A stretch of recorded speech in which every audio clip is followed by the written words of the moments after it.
سبحان اللہ لقد جاءت رسل ربنا بالحق والصلاۃ والسلام والتحیۃ والاکرام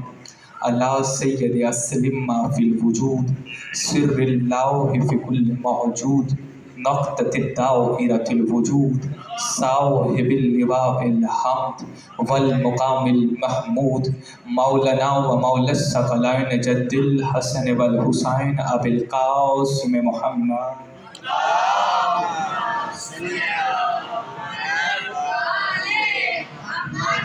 وعلی اہل بیتہ الطیبین الطاہرین المعصومین المنتجبین المنتخبین ولعنۃ اللہ علی اعدائہم اجمعین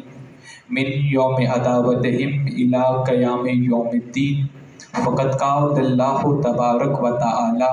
فی کتابہ المجید و فرقانہ الحمید و قولہ الحق بسم اللہ الرحمن الرحیم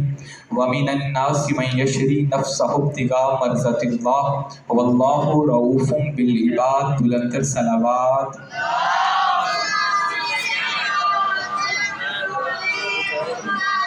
نعرہ تکبیر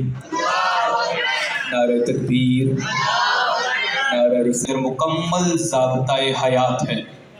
قرآن مکمل ضابطہ حیات ہے کامیابی کی کنجی قرآن ہے انسانیت کی ہدایت قرآن ہے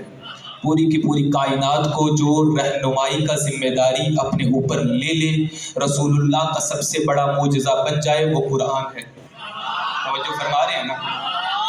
اتنی عظمت کا مالک ہے قرآن اتنی عظمت کا مالک ہے قرآن اور رسول فرماتے ہیں علی مال قرآن والقرآن ما علی علی قرآن کے ساتھ ہے قرآن علی کے ساتھ ہے اور یاد رکھنا علی قرآن کے ساتھ قرآن علی کے ساتھ ہر شخص قرآن پہ عمل کرتا ہے اہل بیت محمد وہ گھرانا ہے کہ جو اعمال کرتے جاتے ہیں اللہ کی آیات نازل ہوتی جاتی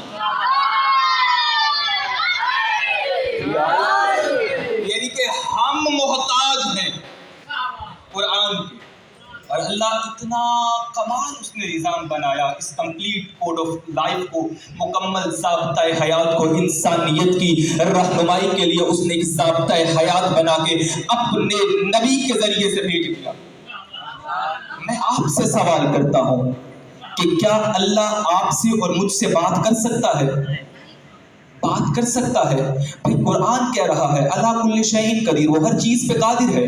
وہ بات کر سکتا ہے مگر اس کے باوجود وہ بات نہیں کرتا اس لیے کیونکہ قرآن میں اللہ کہتا ہے اللہ صمد ہے صمد کہتے ہیں بے نیاز کو اور جب کبھی کوئی کسی کو خط لکھے تو کہتا ہے آپ کا نیاز مند یعنی اگر کوئی کسی سے ملاقات کر لے تو اسے کہتے ہیں کہ آپ کا نیاز مند اللہ ہے بے نیاز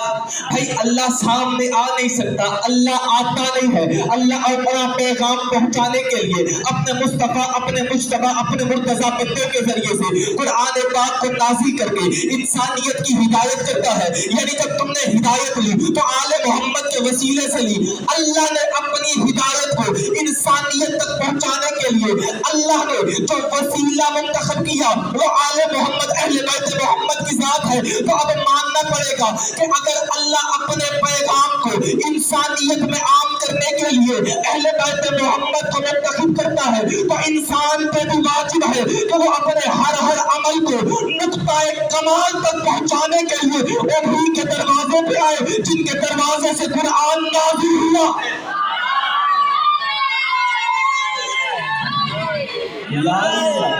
یعنی کہ اللہ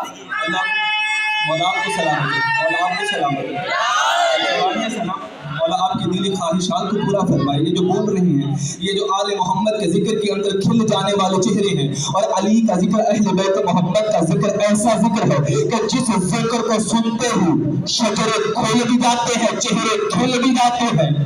اللہ اکبر بھائی شجرے کھل جاتے ہیں کیونکہ رسول نے کہا تھا یا علی لا یحبک الا طاہر الولادہ ولا یبغضک الا خبیث الولادہ اے علی تجھ سے محبت کی شرط یہ ہے کہ انسان کی ولادت کے اندر خباثت نہیں طہارت ہونی چاہیے اللہ اکبر اور آج ہی میں مومن اور منافق کی صفات کو پڑھتے ہوئے ایک جملہ میری آنکھوں کے سامنے سے گزرا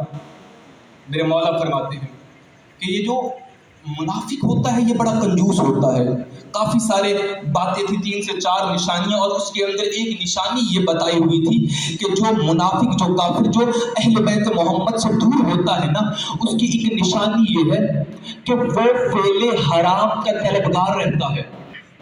اور پھر اس کے بعد ایک اور جملہ کہا ہوا تھا میرے مولا نے فرمایا، امام جعفر صادق بلند صلوات پڑھیں علی محمد